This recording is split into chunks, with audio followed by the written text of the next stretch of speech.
राज्य में विकास के कार्य नहीं हो रहे हैं, संवेदक रो रहे हैं, विकास योजनाएं सब ठप पड़ी हुई हैं, सड़कें नहीं बन रही हैं, सड़कों में हुए गड्ढों को भरने का सरकार के पास पैसा नहीं है, घुसपैठियों का वोट लेकर के सत्ता प्राप्त कर लेते हैं, उनको नुकसान जरूर होगा।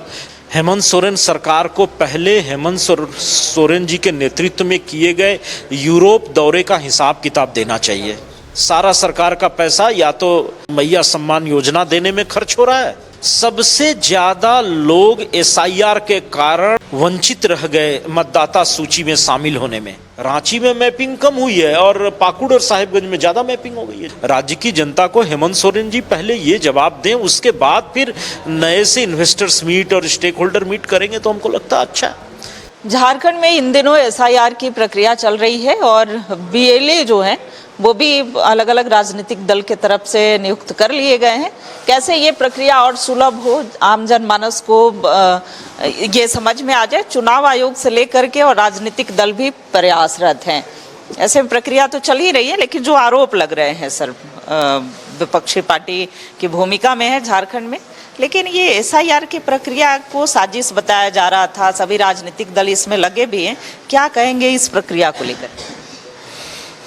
देखिए, जहाँ तक राजनीतिक दल के रूप में भारतीय जनता पार्टी का नाम है वो इस प्रकार के राजनीतिक दल के रूप में है कि हमारी बूथ तक की वर्किंग है। और राज्य में अभी आप देखे होंगे, चुनाव आयोग ने जब बताया कि कितने बूथों पर किस राजनीतिक दल ने BLA 2 की नियुक्ति की है, तो सर्वाधिक बूथों पर करीब 100% बूथों पर हमने BLA 2 नियुक्त कर लिया है। और झारखंड प्रांत में एसआईआर की प्रक्रिया अभी तक चुनाव आयोग के द्वारा बहुत साइंटिफिकली और बहुत अच्छे से संपन्न कराई जा रही है। कुछ सीमावर्ती जिलों को छोड़ दें, पाकुड़, साहेबगंज, दुमका, जहां थोड़ी स्थानीय स्तर के अधिकारियों के द्वारा, BLO के द्वारा थोड़ा सा हमको लगता है कि राजनीतिक दबाव में आकर के ऐसे लोगों की भी मैपिंग कर दी गई है जो इस देश के वास्तव में नागरिक नहीं है, इस देश के वैध मतदाता नहीं है, अवैध रूप से इस देश में रह रहे हैं। आप उन्हें सीधे सीधे मैं बांग्लादेशी घुसपैठिया कहता हूँ। हमेशा से भारतीय जनता पार्टी इस राज्य में हो रहे बांग्लादेशी घुसपैठ की बात उठाती है, लेकिन तुष्टीकरण की राजनीति, वोट बैंक की राजनीति करने वाले राजनीतिक दलों के लिए वो उनको एक गोल्ड माइन की तरह दिखता है। तो मतदाता सूची में उनके बने रहने से ही इनका लाभ है। तो राजनीतिक दबाव के कारण स्थानीय जो BLO हैं, जिनको मैपिंग करने में सर्वाधिक महत्वपूर्ण भूमिका निभानी है, वो बहुत सामान्य स्तर के राज्य सरकार के कर्मचारी हैं। तो उन पर दबाव होने के कारण सीमावर्ती क्षेत्रों में देखा गया है कि 91% तक मैपिंग हो गई है। रांची में मैपिंग कम हुई है और पाकुड़ और साहिबगंज में ज़्यादा मैपिंग हो गई है, जबकि वहाँ बड़ी संख्या में ये अवैध मतदाता है। तो ये एक विसंगति को अगर छोड़ दी जाए, ये एक गड़बड़ी जो हो रही है उसको छोड़ दिया जाए, तो बाकी पूरे प्रदेश में एसआईआर सुचारू रूप से चल रहा है। अभी 30 तारीख से 30 जून से घर घर जाकर के गणना, फॉर्म वितरण और उसके संकलन का कार्य BLO और साथ में राजनीतिक दलों के द्वारा नियुक्त BLA 2 के माध्यम से किया जा रहा है। ये कार्य 29 जुलाई तक चलेगा। 29 जुलाई को जब ये कार्य संपन्न हो जाएगा और 5 अगस्त को 2026 की मतदाता सूची जो बेस रोल है, ये जब प्रकाशित होगी, तब एक बार स्थिति स्पष्ट होगी कि कितने लोग अभी भी अनमैप्ड रह गए हैं।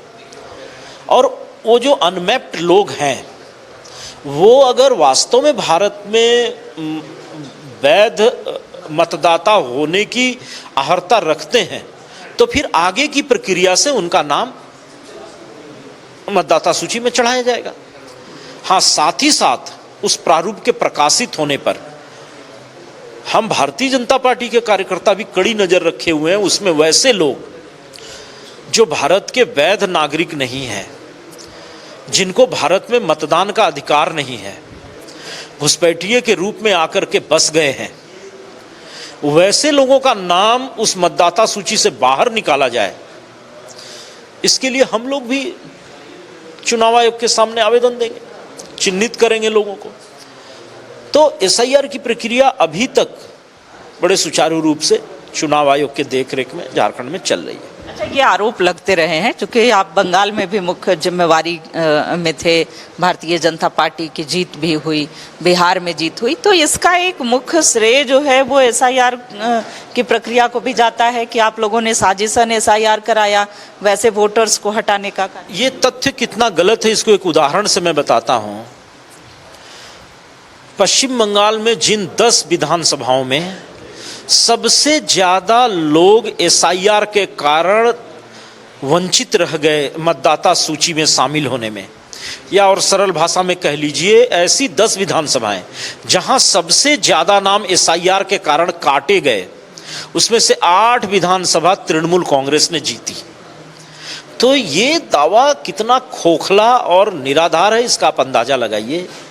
एसआईआर मतदाता सूची को शुद्ध करने की प्रक्रिया है, किसी राजनीतिक दल को लाभ पहुंचाने की प्रक्रिया नहीं है। चलिए, वो राजनीतिक दलों को नुकसान जरूर इसके कारण होगा जो मृत मतदाताओं के नाम पे भी वोट कास्ट कर लेते हैं, जो गलत दोहरी एंट्रियों पर भी मतदान करवा देते हैं, जो गलत रूप से चढ़े हुए घुसपैठियों का वोट लेकर के सत्ता प्राप्त कर लेते हैं, उनको नुकसान जरूर होगा। लेकिन किसी राजनीतिक दल को लाभ पहुंचाने की दृष्टि से एसआईआर की प्रक्रिया नहीं होती है, यह मतदाता सूची को शुद्ध करने की प्रक्रिया है।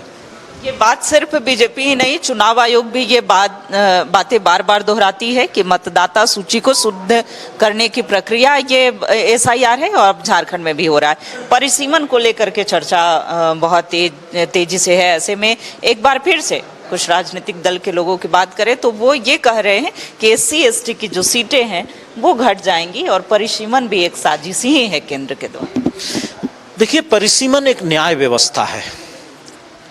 देश की बढ़ती हुई जनसंख्या के अनुपात में जनप्रतिनिधियों का चयन हो तो एक निश्चित अंतराल के बाद, आज़ादी के बाद से ही हमारे संविधान निर्माताओं ने और जो उन दिनों शासन में आए उन लोगों ने एक न्याय व्यवस्था के रूप में परिसीमन की व्यवस्था विकसित की।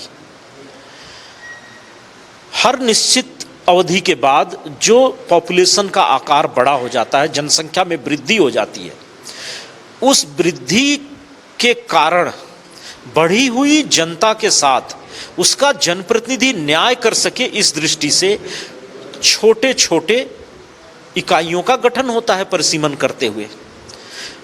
मैं फिर से दोहरा रहा हूं, ये हमारे लोकतंत्र को मजबूत करने वाली एक न्याय व्यवस्था है।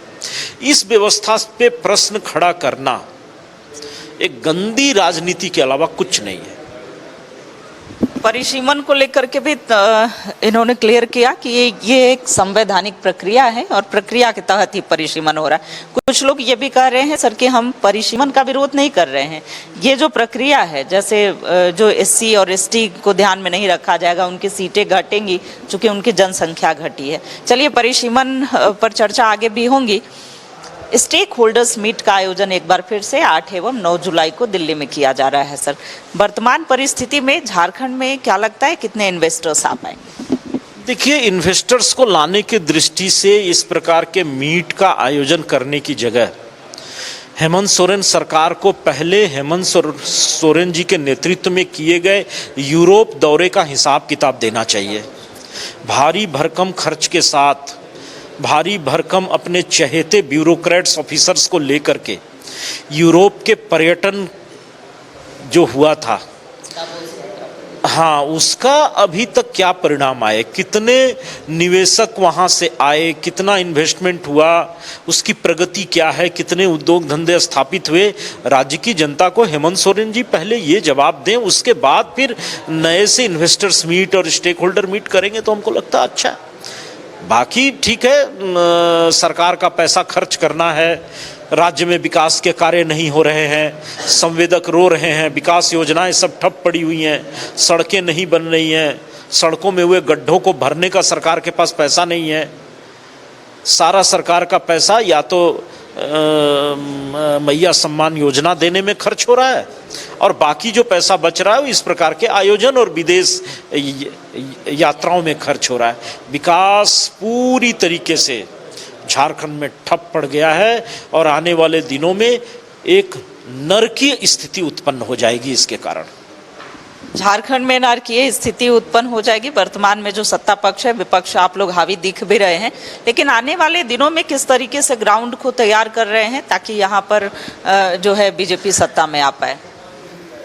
देखिए, किसी भी राजनीतिक दल की तरह भारतीय जनता पार्टी का भी ये मानना है कि राष्ट्र को सर्वोपरि मान करके जनता के हित की राजनीति ही इस देश में टिक सकती है।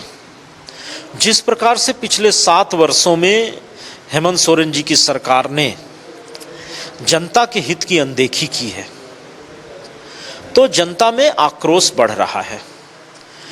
जनता के साथ हो रहे अन्याय के विषय को लेकर के सड़क से लेकर सदन तक आप देख रहे होंगे, भारतीय जनता पार्टी मुखर होकर के विभिन्न आंदोलनों के माध्यम से इस राज्य सरकार को बार बार चेतावनी देने का काम कर रही है। लेकिन कान में रुई डाल करके भ्रष्टाचार में लिप्त और केवल कलेक्शन का काम कर रही ये सरकार कुछ भी सुनने को तैयार नहीं है। और ऐसे में जब जनता का आक्रोश बढ़ता है, जनता आक्रोशित हो जाती है, तो पश्चिम बंगाल में ममता बनर्जी का जो हाल हुआ, उससे भी बुरा हाल यहाँ हेमंत सोरेन सरकार का होगा। ममता बनर्जी जो हेमंत सोरेन जी की आदर्श थी, बड़ी दीदी थी, और उन्हीं के मार्ग पे वो यहाँ झारखंड में भी सत्ता चलाने का प्रयास कर रहे हैं। जिस प्रकार से वो यहाँ सरकारी मिशनरियों का दुरुपयोग कर रहे हैं, सरकारी कर्मचारियों को जेएमएम के फ्रंट लाइन वर्कर की तरह उपयोग कर रहे हैं, ये सारी प्रेरणा उन्होंने ममता बनर्जी से ली है। तो उन्हें ध्यान में रखना चाहिए, जो हस्र ममता बनर्जी का बंगाल में हुआ है, जनता वही हस्र झारखंड में झारखंड मुक्ति मोर्चा का करने वाली है। ये जमशेदपुर की घटना भी पूरे देश में चर्चा का विषय बना रहा, चूंकि पुलिस की वैन के सामने वो भी एक युवक की हत्या कर दी जाती है, मारपीट होते हैं और पुलिस मूक दर्शक बनी रहती है। क्या कहेंगे इस घटना?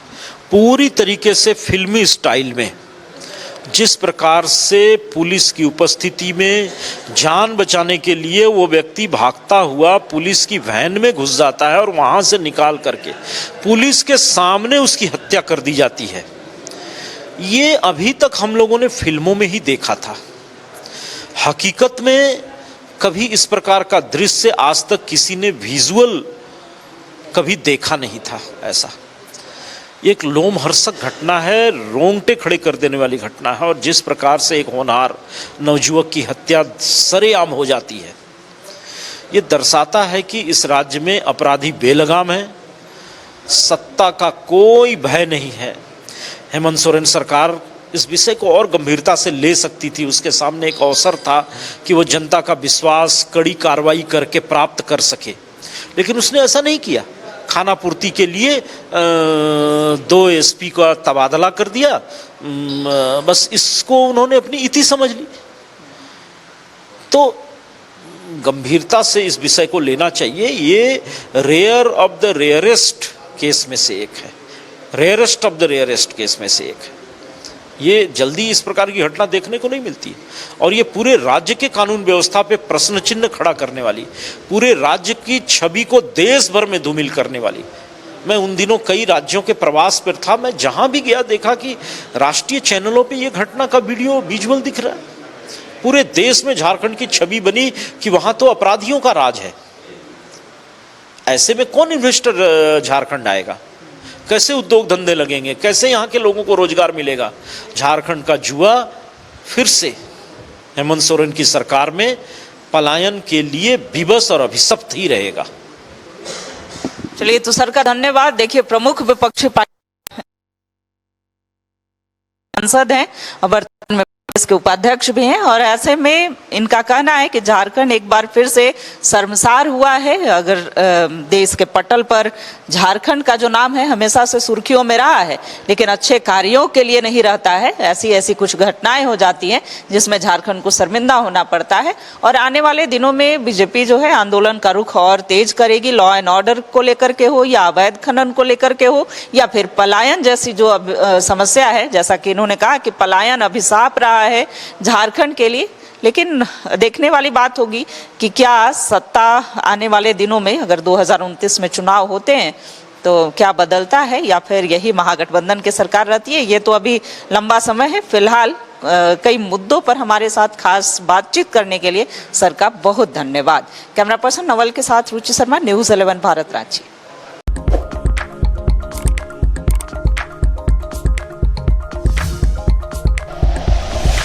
Like and share videos, subscribe करें हमारा चैनल और प्रेस करें बेल आइकॉन। न्यूज़ 11 भारत, सच है तो दिखेगा।